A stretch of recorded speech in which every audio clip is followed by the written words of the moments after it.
Hello, cosmic explorers, and welcome to Astronomy Daily, your daily ticket to the wonders of the universe. I'm Anna, joined as always by my co-host and fellow star chaser, Avery. It's October 24, 2025, and we've got a packed show today, diving into 5 stellar stories that span European space ambitions, Jupiter's heroic past, rings forming in real time, a massive new exoplanet, and SpaceX breaking records. Avery, you ready to blast off into today's news? Anna, I'm fueled up and ready. My coffee's practically at escape velocity. Let's get into it with some big moves in the European space industry that could reshape the cosmic landscape. First up, a major shakeup in European aerospace. Airbus, Leonardo, and Thales have signed a memorandum of understanding to create a new powerhouse company focused on space systems. This isn't just a merger. It's a bold step toward European autonomy in space tech, covering everything from satellites to deep space exploration modules. The details are out of this world, Anna. Airbus is taking a 35% stake, with Leonardo and Thales each holding 32.5%.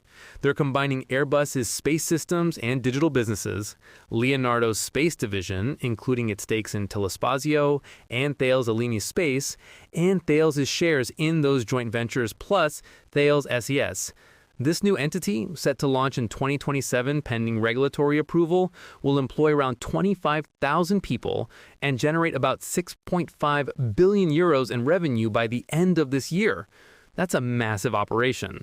The goal is to deliver end-to-end solutions for telecommunications, navigation, Earth observation, scientific missions, and even national security, though launchers like Ariane aren't part of the deal yet. The CEOs of all 3 companies said it best. By pooling our talent, resources, expertise, and R&D capabilities, we aim to generate growth, accelerate innovation, and deliver greater value. And let's not forget the European Space Agency's take. ESA Director General Joseph Aschbacher called it very good news, saying it could make Europe a stronger global player while ensuring fair competition in ESA's procurement. Anna, these companies already contribute to NASA's Artemis program and the ISS.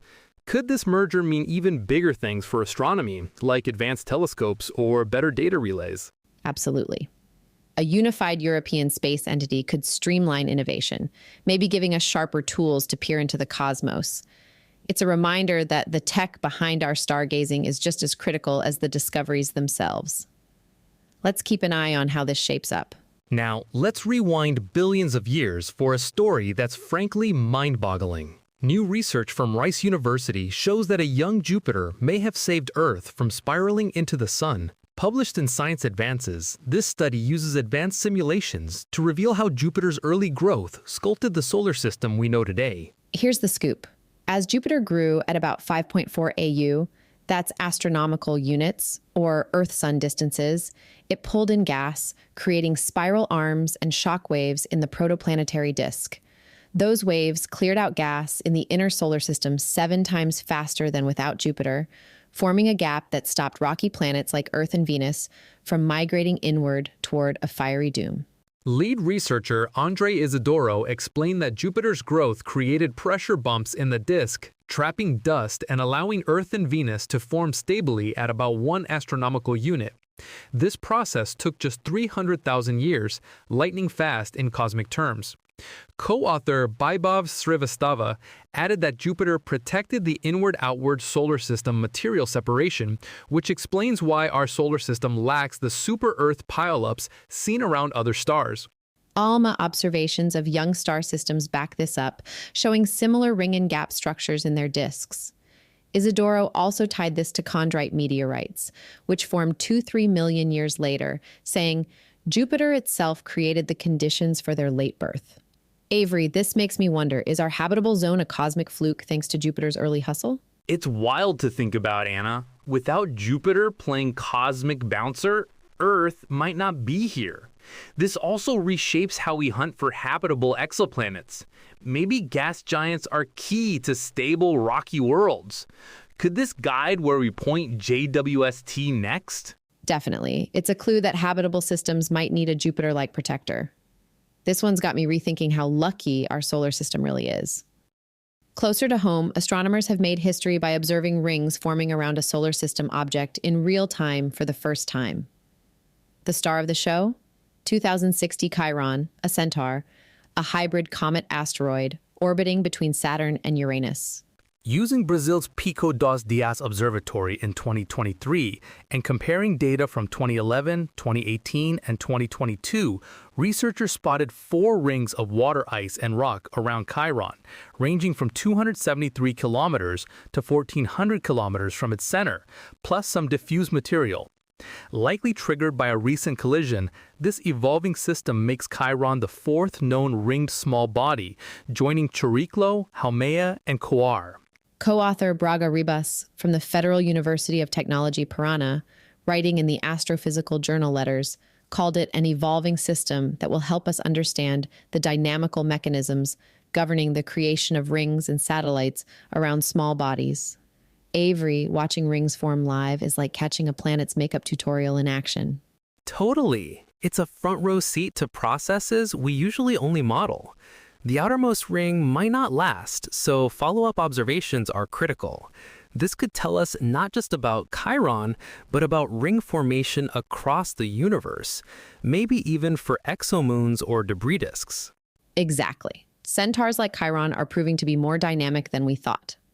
It's a reminder that our solar system is still cooking up surprises, even after decades of study. Let's zoom out to 37 light-years away, where a new super-Earth has astronomers buzzing.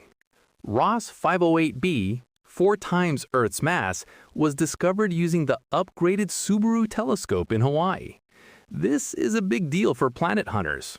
The National Astronomical Observatory of Japan used a new instrument optimized for low-mass stars to spot Ross 508b, which has a radius 1.83 times Earth's.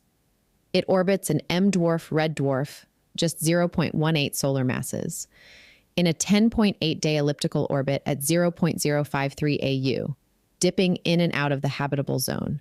That elliptical path means wild temperature swings, but there's potential for liquid water, which has NASA eyeing it for atmospheric studies. M-dwarfs are the most common stars out there, Anna. Long-lived and dim, making them ideal for finding rocky planets. Ross 508b's variability makes it a prime target for JWST to probe its atmosphere. Could it hold clues to habitability, or is it too chaotic? I'm leaning toward chaotic, but intriguing. Elliptical orbits challenge our Earth-centric ideas of habitability, but that's what makes it exciting. As the first planet found with this new Subaru tool, it's a sign we'll see more super-Earth soon. Avery, does this make you hopeful for finding nearby worlds we could study in detail? Oh, for sure. It's close enough to poke with our best scopes, and M-dwarfs are treasure troves for planet hunters. This could redefine what we call a habitable world. Back on Earth, or just above it, SpaceX has hit a jaw-dropping milestone.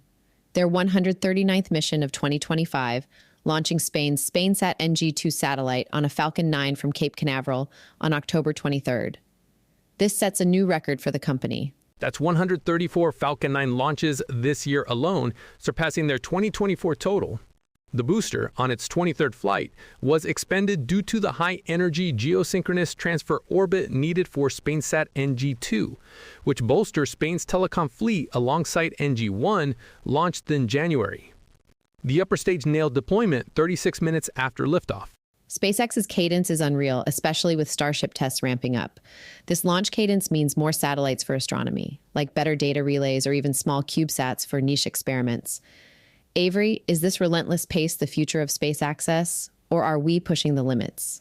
It's the future, Anna. Cheaper launches mean more science payloads, more telescopes, more probes.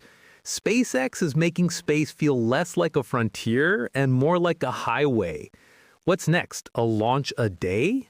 Wouldn't surprise me. This kind of access could supercharge our ability to study the cosmos, from exoplanets to cosmic background radiation. And that's our cosmic journey for October 24, 2025. From Jupiter's ancient heroics to SpaceX's launch marathon, we've covered the universe's latest chapters. Thanks for tuning in to Astronomy Daily. We love having you along for the ride. Couldn't have said it better, Avery. If you enjoyed today's episode, hit that subscribe button, leave us a review, and let us know on social media. Which story sparked your curiosity?